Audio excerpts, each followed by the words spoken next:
आता आपल्या आवडत्या मालिकेचे संपूर्ण भाग मालिका प्रसारित झाल्यानंतर लगेचच पाहू शकता फक्त सन नेक्स्ट वर. भारतातील प्रेक्षकांसाठी मोफत सेवा. बाबा तुम्ही जिथून भेळ आणता त्याच दुकानात आणली भेळ. पण ते आता हो पण आता त्यांचा मुलगा असतो. अच्छा अच्छा अच्छा बर बर बर. वा वा छान छान. खूप दिवसांनी भेळ वगैरे. पण काय माझी भेळ कशी काय सांगितली असताना. हो पण आधी तुम्ही यांना सांगा की तुम्ही आमच्यासाठी भेळ आणायचा तेव्हा कशी सांगायचात. अरे बाप.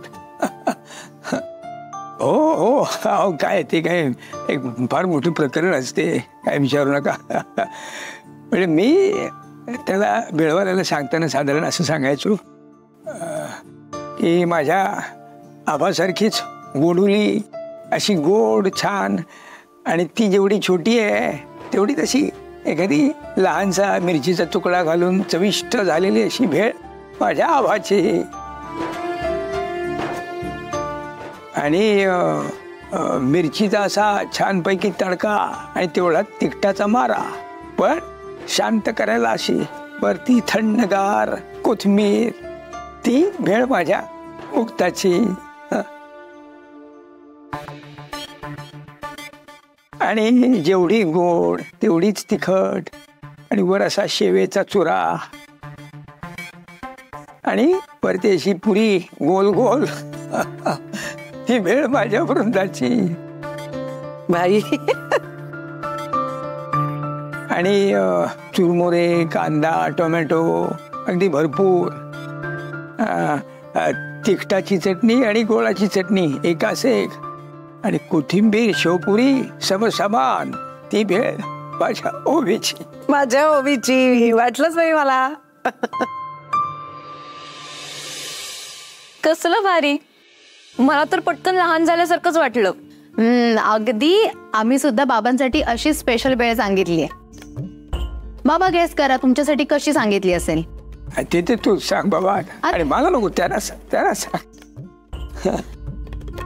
आम्ही बाबांसाठी सांगितली की जसे आमचे बाबा आमच्याकडे लक्ष देतात तेवढे कुरमुरे कांदा टोमॅटो मायेचा गोडवा खूप तेवढीच खूप गोड चटणी तिखट पण हवं पण हा जेवढी आम्हाला शिस्त लावतात अगदी तेवढंच.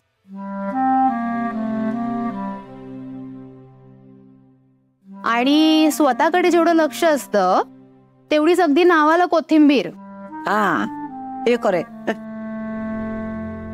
आणि आणि आम्हा सगळ्यांची जशी अचानक परीक्षा घेतात तसेच दाताखाली कैरीचे तुकडे सुद्धा येऊ द्या अचानक. हा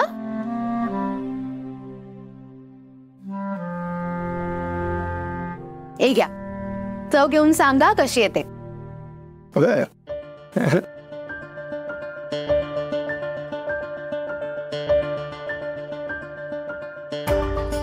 अरे वा वा वा मला जशी लागते तशीच आहे. हो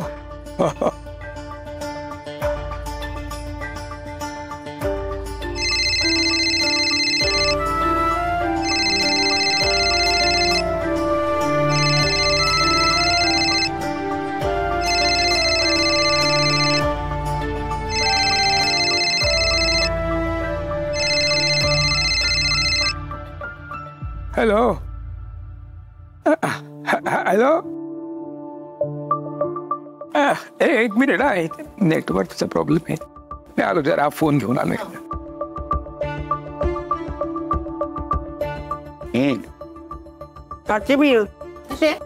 खूपच छान बाई जेंच म्हणते.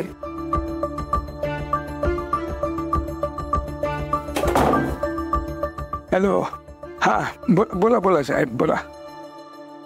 तुम्ही टेस्ट करायला येणार होतात आला नाही. हो हो नाही येतोच आहे मी येतोच आहे. मला खरं तर डॉक्टर साहेबांना सुद्धा भेटायचं होतं जरा अर्जंट आहे थोडंसं. हो आता आहेत पण जास्तीत जास्त आणखी तासभर असतील. नाही मी मी निघतोच आहे. मी पोहोचतो लगेचच. हां आलोच मी आलो.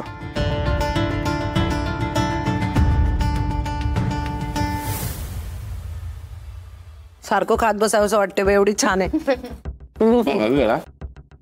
माझ्याकडे आहे. तिखट वचन बरं नाही नको. जरा ऐका इकडे. काय मी जरा म्हणजे एका मित्राकडे जाऊन येतो. आमचं आधीच भेटायचं ठरलं होतं. विसरूनच गेलो होतो मी आलो, जरा जाऊन आलो. बाबा भेळ खाऊन जा. खा पटकन. उशीर होईल जरा. हे घ्या.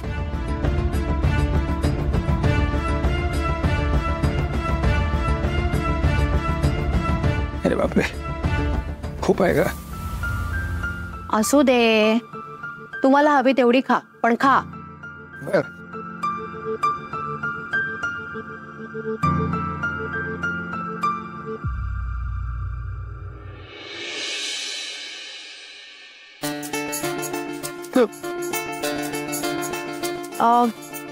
बरं बरं ऐका ना, आत्ता जेवायला काय बनवू?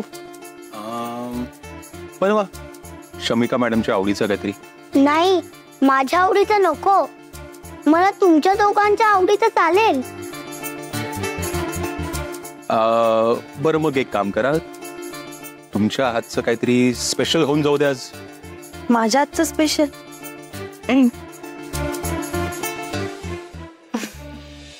अहो काय झालं? नाही म्हणजे हसताय म्हणून विचारलं. काही नाही हो, आमच्या बाबांना ना कोकम घातलेली मसुराची आमटी आवडते माझ्या हातची. त्यांच्यासाठी तेच स्पेशल माझ्या हातचं. ओवीला ना सुरणाचे काप आवडतात. ओवी आणि आबामध्ये ना सारखी भांडणं होतात, कोण किती काप संपवणार त्यावरून. आणि मुक्ताचं वेगळंच, तिला टोमॅटोचं सार आवडतं पण वरून मिरचीची फोडणी घातलेलं. आणि आकाशचं त्यापेक्षा वेगळंच. वृंदाताई साधा वरण बनवतो, हा पण त्या वरणावर ना तूप घालून घालून घेईल अगदी. समीर आणि आशालता काकू आहेत ना, त्यांचं असं असतं की वृंदा तू जे काही साधं सुद्धा देशील ना ते आम्हाला आवडतं.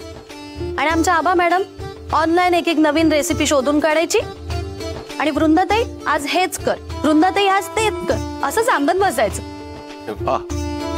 नाही पण सणावाराला खूप पारंपरिक लागतं आमच्या आबाला सगळं. आणि हो, बाबांना ना माझ्या हातचं मोदक खूप आवडतो. पहिला मोदक बाबाच खातात. जाऊ दे ते सगळं, तुम्ही सांगा मला यातलं काय काय बनवू मी. नाही, काहीच नको बनवूस, मला खूप कंटाळा आलाय. अगं एवढ्याच कंटाळलीस माझ्या आजच्या जेवणाला? नाही ग, रुटीनचा कंटाळा आलाय मला. दादा आणि वृंदा मम्मा, आपण बाहेर जाऊया ना जेवायला. नाही नाही, बाहेर वगैरे जायचं नाही. या मी हवं तर तुझ्या आवडीचं बनवते, चमचमीत काहीतरी करते, हा पण बाहेर नाही जायचं. वृंदा मम्मा जाऊया ना, खूप दिवस झाले मी गेलीच नाहीये बाहेर जेवायला. दादा सांग ना. हो जाऊया आपण बाहेर जेवायला. अहो तुम्ही पण काय त्याच्यासोबत लगेच जाऊया? नाही प्रॉब्लेम काय की ती आता ऐकणार नाही ना, म्हणून म्हटलं जाऊया आपण बाहेर जेवायला. अहो मी काहीतरी बनवलं असतं. अहो तेच सांगतोय मी, ती नाही ऐकणार. नाही ऐकणार. बघा तुम्ही एक काम करा, तुम्ही फ्रेश होऊन या, आपण जाऊया. काहीतरी बनवलं असतं. बरं जाते.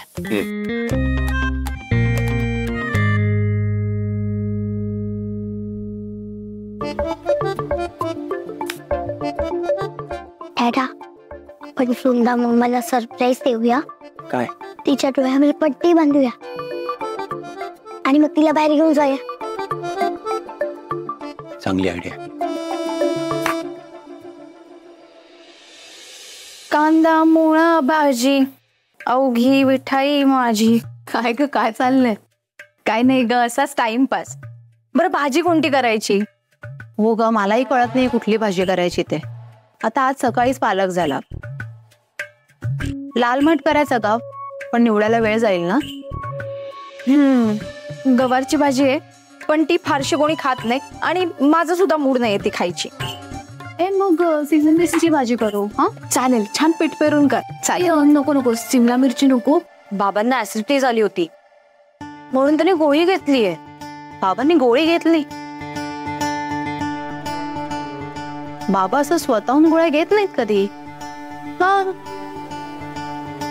म्हणजे त्यांची ती बीपीची गोळी आहे, त्याच्या व्यतिरिक्त असं गोळ्या घेत नाहीत. आणि काही त्रास झाला तर असं घरगुती उपाय करतात. हो खरं तर, पण अगं माझ्या एक्झामचा विषय निघाला आणि मग त्यात हा विषय राहून गेला. बरं, बाबांनी कोणती गोळी घेतली ते तरी बघितलंस का तू? नाही ग, मी नाही बघितलं. काय गावा, बघायचंच ना. बरं थांब, आता मीच बघते.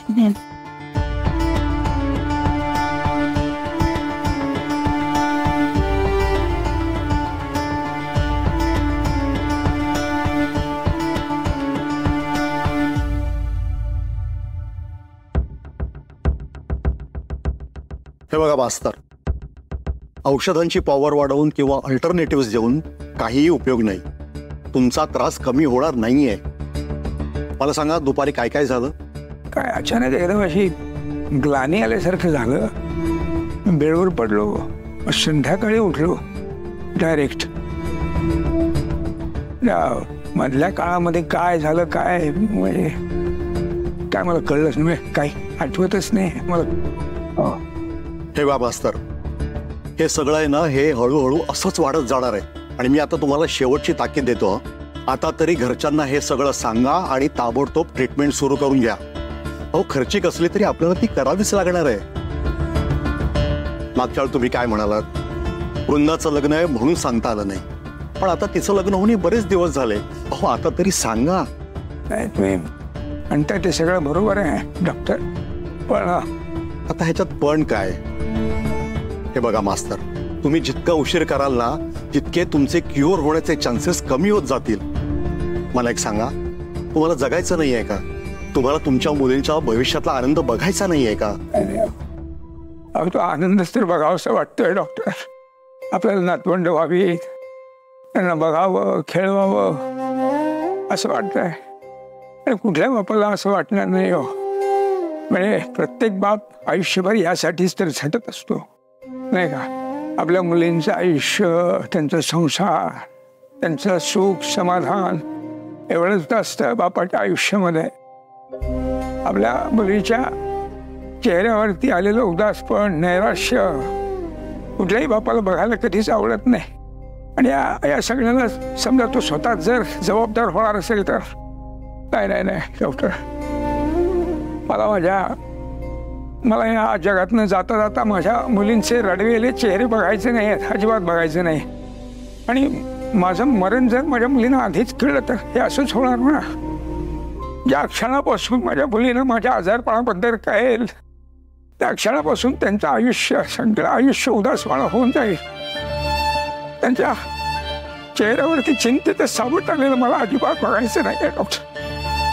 माझे डोळे मिटता मिटता मला पाचही मुलींच्या चेहऱ्यावर असं छान गोड हसू बघायचं,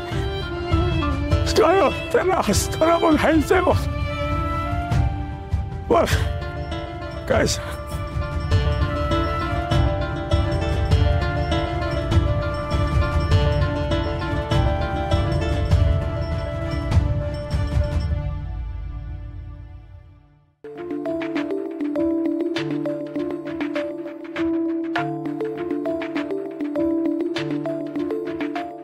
ताई, काही मिळतंय का ग?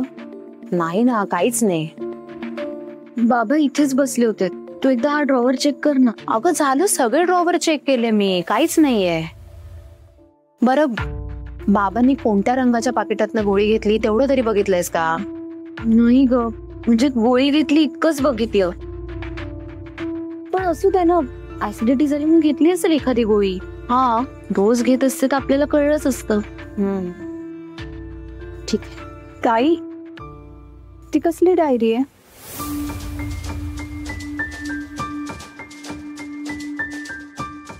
बाबांची असेल कदाचित, ते डायरी लिहित असतील.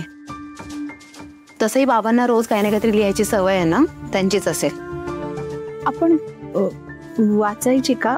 नाही म्हणजे त्या निमित्ताने बाबांच्या मनात नेमकं काय ते तरी आपल्याला कळेल. आणि तसंही आत्ताच वृंदाताईचं लग्न झालंय, त्यांना जे काही वाटत असेल ते त्यांनी यात लिहून ठेवलं असेल ना. नाही नको. हे बघ, कोणाची डायरी हे असं वाचणं बरोबर नाहीये, आणि त्यात बाबांची तर नकोच. म्हणजे बाबांनी आपल्यापासून कधीच काही लपवून ठेवलं नाहीये, मग असं काय असेल जे त्यांनी यात लिहून ठेवलं असेल, है ना? तसंही बाबांनी आपल्याला लहानपणापासून शिकवलंय की तुम्ही माझ्यापासून काही लपवून ठेवू नका. मग ते सुद्धा आपल्यापासून काय लपवून ठेवत असतील ना? है ना? नको हसायला. चला पुढे जाऊ नको नाही तर पडशील. हो नाही जाते नाही जाते. पण मला सांग, तेच तू बर्फी कुठे आहे? बर्फी तर गाडीत झोपली आहे. दादा तिला गाडीत ठेवतोय. बर चल ते सांभाळून खाली. इथे. हो हळू हळू हळू. अरे पण हे काय सरप्राईज आहे हा? असं कोण जेवायला घेऊन जातं ग? आम्ही. तुझ्यासाठी सरप्राईज आहे ना ग, मग तर असंच न्यावं लागणार. अच्छा, म्हणजे मला एकटीला सरप्राईज आहे हा? अगं तू आमची काळजी घेतेस ना म्हणून. बरं मला सांगाल का आता कुठे जातोय आपण? हा शमिका काय मम्मा आहे तुझी?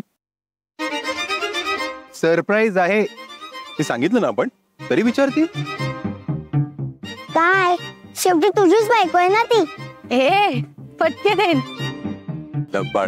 बरं आता सांगाल का काय सरप्राईज आहे नक्की? हा करणार करणार सगळं करणार. तुझा आमच्यावर विश्वास आहे ना, मग कशाला विचारते? आम्ही तुला असं कुठे सोडून नाही येणार. ए तू डोळे उघड माझे, मग बघते तुला मी चांगलं. बोलण्यात ऐकेल ती शमिका कसली ना. दादा आपली टीम आहे ना, मग माझ्या बाजूने बोल ना. अरे हो सॉरी. अच्छा म्हणजे टीम आहे तुम्हा दोघांची. हा मला दोघही अंधारात ठेवणार. अगं थोड्याच वेळासाठी. तुला सरप्राईज कळालं ना तर तू मला पप्पीच देशील. बरं दादा बघू नकोस, तुलाही पप्पी मिळेल. शमिका तू पण. चला उशीर होतोय आपल्याला. बसवा मम्माला गाडीमध्ये. सावकाश सावकाश सावकाश. आता नीट बस. बापरे.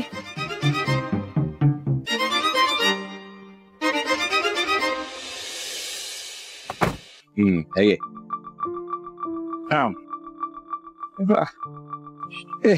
एक जर चहा घे. काका बनवतोय, 5 मिनिटं लागतील. बरं हे घे. हे घ्या.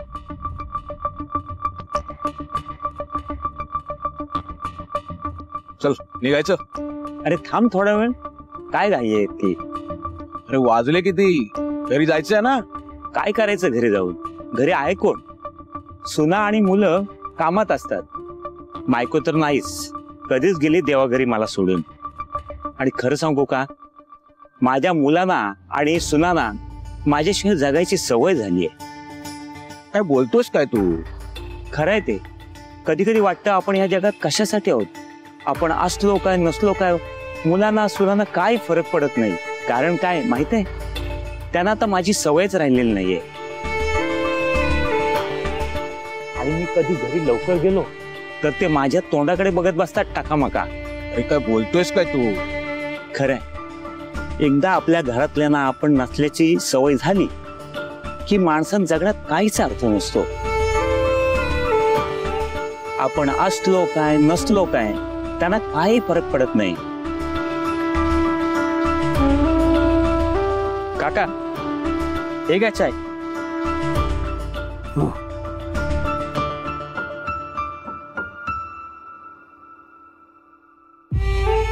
खरंय, आपल्या माणसांना आपण नसण्याची एकदा का सवय झाली की आपण जगात असलो काय नसलो काय काय फरक पडतो.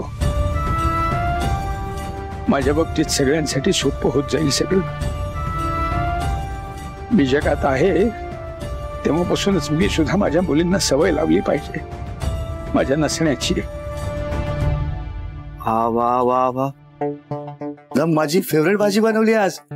चला चला लगेच जेवायला घ्या चला. अरे थांब जरा, सगळ्यांना येऊ तर दे. ठीक आहे थांबतो, पण तू रागवू नको आता. थांबलो हे बघ. आले ना सगळे आता. ए बाबा, मी कुठे आले?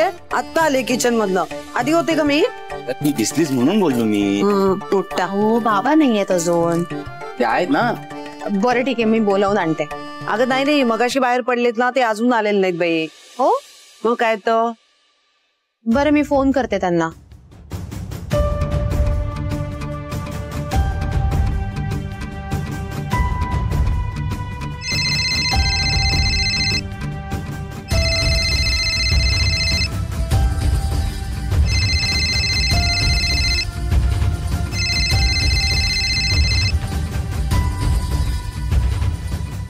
हॅलो, हा बोल ग होय बोल.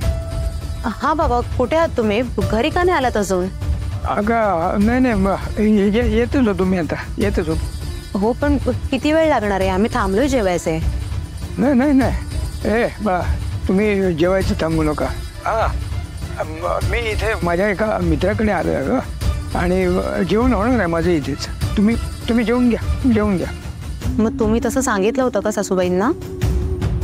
नाही बाई, नाही त्यांना नव्हतं सांगितलं. काय अचानकच ठरलं ग म्हणजे. काय आहे बाबा, फोन करून तरी कळवायचं. अगं हो, आत्ता ठरतंय ग हे. आणि हा मित्र खूपच आग्रह करतोय म्हणून जरा थांबलोय मी. तुम्ही जेवून घ्या म्हणून सांगतोय तुम्हाला.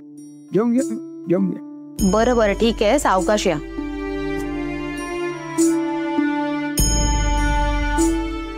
पण काय झालं? ते जेवून येत आहेत. चला आपण बसूया. चला.